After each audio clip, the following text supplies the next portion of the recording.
What's going on, guys? My name's Cody. I'm an agent here in Tampa, Florida. I've been a realtor over here for about 5 years now. Today I have my friend Sam here. He works out of our office. He's a lender with Cross Country Mortgage. I'm sure a lot of you guys out there have a goal of purchasing your first home and don't know where to begin. So I brought Sam on today. We're going to be talking a little bit about what you need to do in order to prepare for that, how much money you need to save up, what your credit score needs to look like, and a few other things. So Sam, let's go ahead and talk about it.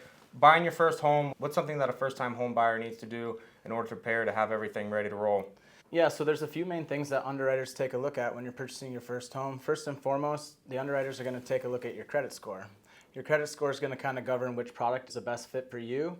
And the main two products out there, unless you are a veteran, would be a FHA loan or a conventional loan. FHA and VA will service credit scores down to 580 and sometimes 550. Once you get over that 700 benchmark with your credit score, you kind of go into that conventional loan product. VA loans are insured by the government. Conventional loans are more of a bank-driven product that cater towards those higher credit scores and are a little bit more stringent on your debt ratio. Second thing underwriters want to take a look at is a 2-year work history. Whether you're a W-2 compensated employee or a 1099 or self-employed business owner, these are the things that you want to mentally prepare for when applying for a home loan. W-2 income is very easy income to underwrite. Take somebody, for example, with a base salary of $75,000. That is considered verifiable income because your taxes are taken out of each paycheck.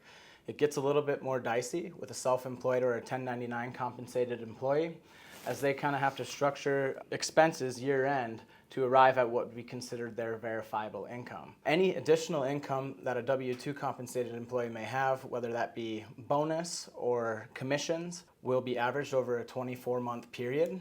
And so it's very important, if you have any additional income types or you are self-employed, to get with a mortgage lender right away to arrive at your solid income calculation so that you know that you're shopping for a house that you can afford. So let's say you're making $75,000 a year. About how much of a house can you afford with that income? And that's all going to be contingent on the debt ratio, and that's the last component in your application other than your down payment. And so I'll touch on debt to income ratio. Your debt to income ratio is calculated based on the housing payment that you're applying for and adding all of your minimum payments or liabilities that roll to your credit report. You may have an automobile with a $20,000 balance on it.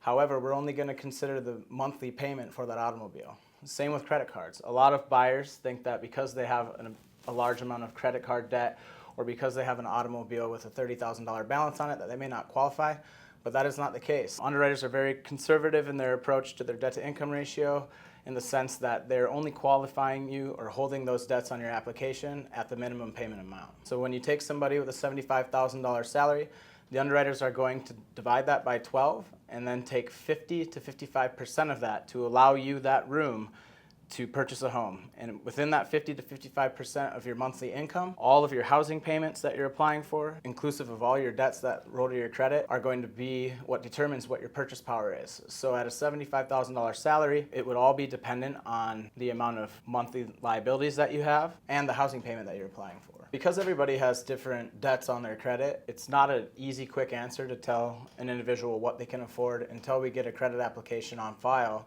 so that we can verify those debts, verify their income, and arrive at what their purchase power is. So about on average, how much does it take for someone to purchase a home as far as down payment goes? So there are a lot of first-time homebuyer incentives out there. Depending on the loan product, if you do an FHA loan, you're looking at 3.5% down. Conventional financing allows you to afford a 3% down payment, and that's a big misconception that a lot of individuals out there have. They think they need that 20% down to buy a home, when in reality, you only need 3%. Veterans can take advantage of a 100% financing with zero down payment.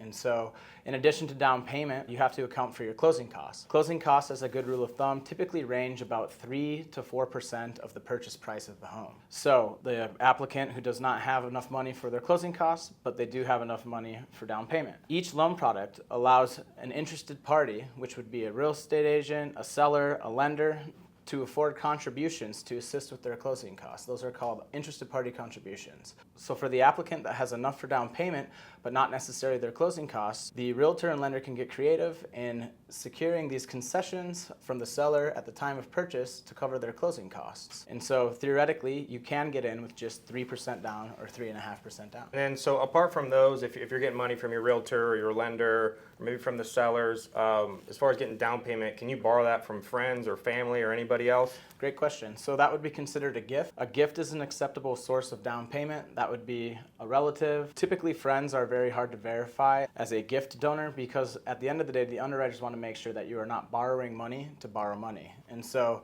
the most common gift donors would be family members, in-laws. All right, so what if somebody has a bunch of cash saved up? Could they use that as a down payment? Yes and no. Underwriters do not like cash. That mattress money, that hole in the backyard that you have your cash in, you're going to want to season that in your bank account for 60 days prior to being able to use it and for it to be considered an acceptable source of down payment. That's a great question because a lot of buyers think that they can use cash. They may have it in their safe and they think that that could be an acceptable source. However, it's just not underwritten the same way that verifiable funds are. Other sources of down payment would be from your regular checking or savings account, or if you have a 401k with your employer that you want to draw on for down payment, that's an acceptable source of down payment. Also, an IRA is another good source in addition to the gift funds. So for somebody who doesn't have the money saved up for a down payment or they don't have the option to get a gift from a family member, are there any other creative options that they can use in order to purchase a home? There are a lot of down payment assistance programs out there, and a lot of them are state-specific, county-specific, municipality-specific, and these are silent second loans where you get these funds from whoever is funding these products, and that will assist with your down payment. They have a little bit more guidelines on top of the regular guidelines in securing those funds, but typical range of down payment assistance programs out there will go from $10,000 to $35,000. And yes, that's a very good option for those first-time home buyers. And what would constitute somebody for being able to take advantage of those programs is typically not have owned a home in the last 3 years. All right, so we have all that covered. What are some of the mistakes that you see home buyers make right before they're about to close? Yeah, so during the application process, it's very important that you do not take out any new trade lines or debt before closing. As I mentioned before, your debt to income ratio is a big component of getting approved for a loan. So if you're adding more debts during the loan process, it can throw your numbers out of line. And if you're close on that 50 to 55%, it can ruin your application right before closing. Right. So no credit inquiries, no additional trade lines. And it's also important to speak to your lender before you pay off any trade lines. So me as a realtor, I've actually had a few clients who have been so excited to buy the house, they go to Best Buy or whatever store, they go and finance a new washer and dryer, or just because they bought a new house, they're in this big spending frenzy, they go buy a new car, and then that completely kills the whole deal. So you want to be very careful. You don't want to make those mistakes. We see it happen all the time.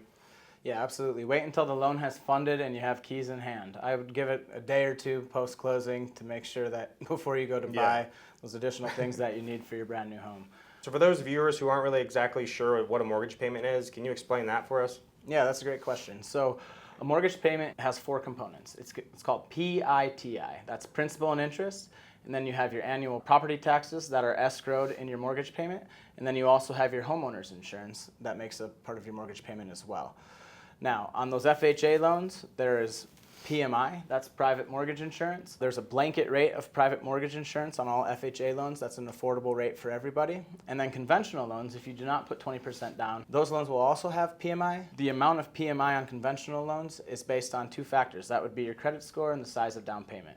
So in addition to the PITI, the principal interest, taxes and insurance, you will sometimes have mortgage insurance included in your payment. Veterans get to take advantage of no mortgage insurance on all VA loans. So with PMI, is that something that they're going to expect to have that throughout the entire loan, or can they get rid of that? On FHA loans, you're expected to have PMI for the life of the loan. Well, what if you do not want to have PMI on an FHA loan? You have the opportunity to refinance at a later point in time into a conventional loan, which conventional loan, the PMI will drop off as you reach 80% loan to value, which is also considered 20% equity.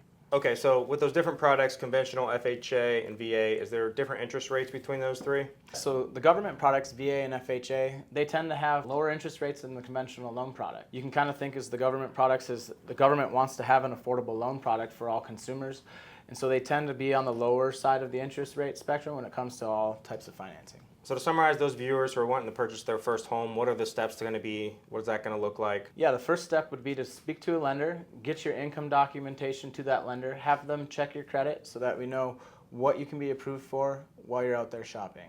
At the end of the day, we want to make sure from day one that you're approved for what you're shopping for to save everybody that's involved in the transaction time and money. So for those of you who are watching this, I'm sure it's a lot of new information for you. It's kind of very overwhelming. That's why it's very important to reach out to a lender such as Sam and ask any questions that you may have. They'll help you out. They'll walk you through the whole process. They'll answer every single thing that you have that you're unfamiliar with. And if you want to talk to Sam, he's licensed to fund in nearly all 50 states. I'm going to include his information down below with his phone number and his email. You guys can reach out to him. Also, if you're looking to move to Tampa, feel free to reach out to me. I'll put my email down below. Yeah, thank you very much. There's never a bad question when you're buying a home. It's a big purchase. I'll see you guys in the next video.